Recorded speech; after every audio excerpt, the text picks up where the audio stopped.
Océane, l'invité de la rédaction. Hervé Lemaire, bonjour. Oui, bonjour. Vous êtes skipper, vous avez à votre actif une vingtaine de traversées de l'Atlantique à la voile. L'Atlantique que vous voulez traverser une nouvelle fois, mais cette fois à la godille. Un véritable défi puisque c'est une première mondiale, on va en reparler. Mais juste avant, est-ce que vous pourriez nous définir, nous expliquer ce qu'est la godille ? Alors, la godille, c'est une simple rame qui est située à l'arrière du bateau, dans un logement creux où cette rame peut s'y loger et tourner librement. D'ailleurs, dans les deux sens, elle tourne en 3 dimensions.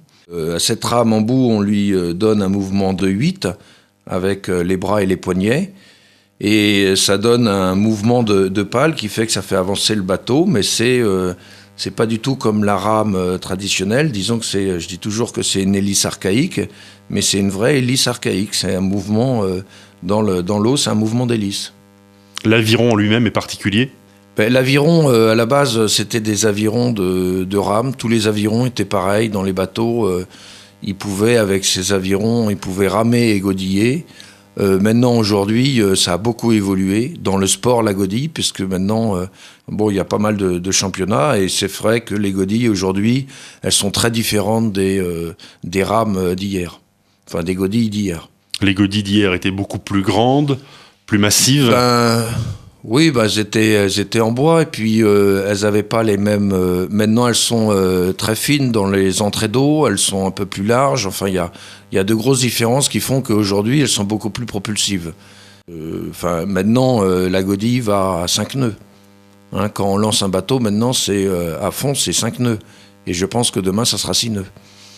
Une technique qui est surtout pratiquée en Bretagne, principalement à une certaine époque pour rejoindre les corps morts. On l'utilise assez peu ailleurs, cette technique.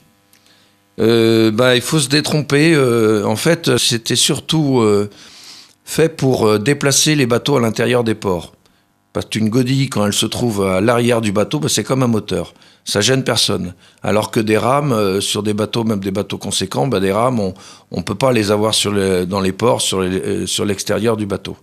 Donc c'était vraiment pour garer des bateaux, et même des bateaux très lourds, qui faisaient il y en a qui faisaient 14-15 mètres. Ils arrivaient avec des grandes godilles à les rentrer dans les ports. Donc ça, vous nous dites qu'un seul homme, avec une simple godille, peut déplacer un bateau de 15 mètres ? Oui, il suffit d'avoir la godille adéquate. Et la technique. Et la technique. Mais il y a des bateaux qui avaient 2 godilles. Ils étaient à 2, chacun sur une godille, et ils rentraient des vieux gréements qui étaient assez lourds et assez grands. Ça, c'était courant en Bretagne.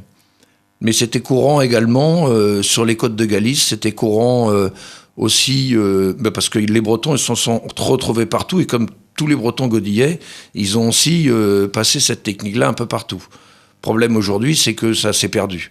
Voilà. En Chine, ils rentraient également les jonques à la godille. Et ça, je crois, aujourd'hui, c'est toujours la même chose.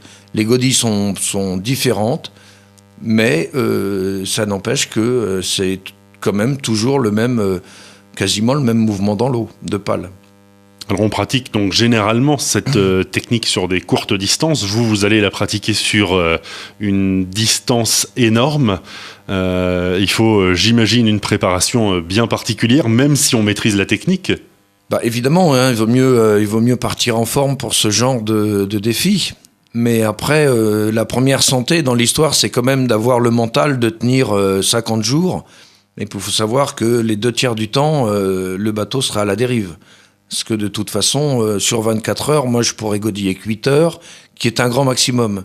Si je sens que c'est dur de godiller 8 heures, peut-être que je vais descendre un petit peu, et à ce moment-là, j'ai prévu 50 jours, peut-être que je mettrai 60 jours. Mais en tout cas, le premier des défis, c'est quand même mental. C'est ça qui est vraiment important de soigner. Et puis aussi, comme c'est expérimental, moi ce que je voulais, d'abord et avant tout, c'est de repenser les godilles, parce que c'est des godilles qui vont être au large, donc avec de la mer, du vent. Donc repenser les godilles et d'avoir aussi un bateau qui soit bien préparé pour ça. C'est ça le gros du challenge quand même. Un bateau que vous avez dû concevoir, j'imagine ? Un bateau qui a été conçu totalement pour uniquement ce trajet de Godille dans les Alizés, oui. Spécialement pour ça. Est-ce que vous pouvez nous le décrire? Est-ce que par exemple ça ressemble un peu à ces bateaux qui sont utilisés pour traverser l'Atlantique à la rame? Ben non, justement, c'est totalement différent. Il n'y a absolument aucune commune mesure entre les bateaux de rame et les bateaux de Godille. Mais voilà, moi ça a été assez simple.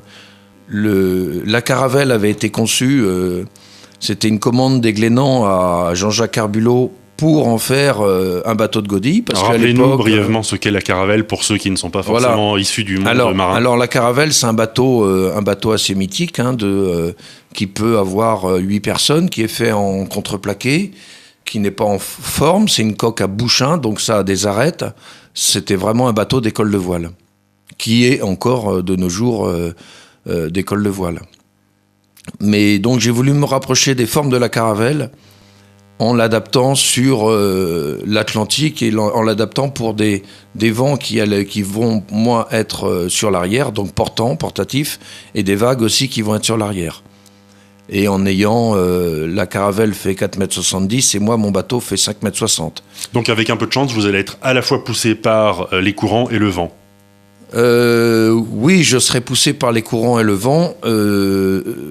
Disons, pas forcément les premiers jours. Les premiers jours, je pars des Canaries. Les premiers jours, je peux avoir jusque des vents contraires. Mais enfin, je vais essayer de prévoir mon départ pour ne pas avoir de vent contraire. Mais après, au bout d'une semaine de Godille, oui, ça va être beaucoup plus portatif jusque l'arc antillais, enfin la Martinique précisément. Donc bateau bien spécifique pour cette traversée. Et puis tout à l'heure, je parlais des traversées de l'Atlantique à la rame que l'on connaît bien.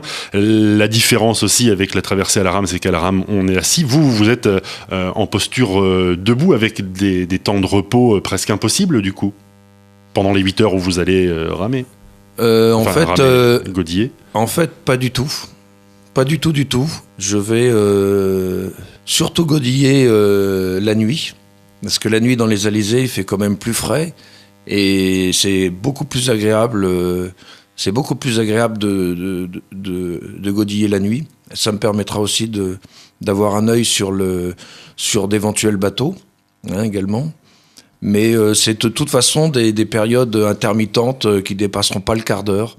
Après, je suis pas que debout. J'ai aussi une sangle large qui permet aussi que je puisse m'asseoir et aussi un dossier où quand je ne godille pas, je peux rentrer ma godille à l'intérieur et m'allonger, enfin plus ou moins, être assis sur cette sangle et m'allonger sur le dossier. Donc vous avez prévu, dites-vous, 50 jours. Est-ce que vous avez fait des projections? Est-ce que vous savez que c'est du domaine du faisable? Ah mais c'est totalement faisable, ça il n'y a vraiment aucun souci. Il n'y a franchement aucun souci. Mais à la rame, ça s'est fait avec Gérard d'Aboville, il y a maintenant très longtemps. Et tout le monde l'a pris pour un fou. Moi, la godille, dès le départ, ça fait 1 an et demi que j'ai mis le projet sur pied et qu'un an que le bateau a débuté sa construction, les godilleurs bretons n'y croyaient pas, et aujourd'hui ils y croient dur comme fer, parce qu'ils ont vu qu'effectivement, il y a toutes les chances que ça réussisse. Ça, il n'y a pas de souci. Mais la question c'était, est-ce que vous avez fait des calculs pour pouvoir partir sur ce temps de 50 jours? Ah bah oui, sur quoi vous basez-vous pour dire c'est possible en 50 jours? Ah bah je me base sur la dérive de toute façon qui est faite à n'importe quel bateau qu'on lâche dans ces endroits d'Atlantique, dans les Alizés, qui font que j'ai déjà un certain nombre de milles de dérive par jour, plus ma moyenne de 3 nœuds, qui est une moyenne en plus de 3 nœuds sur mer plate. Et là, je vais être aidé par les vents et les courants, et qui font que sur 8 heures par jour, oui, je peux atteindre les 50 jours. Mais de toute façon, les 50 jours, c'est la barre, c'est vraiment, si tout va bien, je mettrai 50 jours. Je prévois, moi, des vivres jusqu'à 80 jours de vivres. Le skipper Trégorois Hervé Lemaire est l'invité de la rédaction. On se retrouve dans un instant. Vous nous parlerez tout à l'heure, Hervé Lemaire, de la vie à bord et puis de la préparation donc de cette traversée de l'Atlantique à la Godille.